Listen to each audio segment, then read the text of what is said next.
अजित पवार यांच्या अपघाती निधनाच्या मुद्द्यावरून रोहित पवारांची आज पुन्हा एकदा महत्त्वाची पत्रकार परिषद होणार आहे। सकाळी 10:30 वाजता रोहित पवारांची पत्रकार परिषद होणार आहे। यावेळी ते काय खुलासा करणार याकडे अवघ्या राज्याचं लक्ष लागलंय।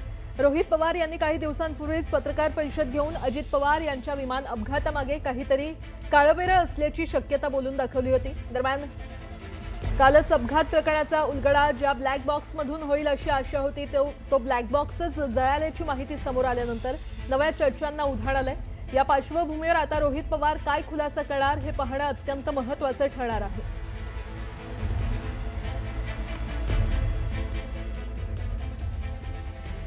जिल्हा परिषद सत्ता स्थापनेचा घोळ अद्याप कायम आहे। पालकमंत्री प्रताप सरनाईक बाहेरगावी असल्यानं चर्चा थांबली असून ते परतल्यानंतर पुन्हा हालचालींना वेग येणार आहे।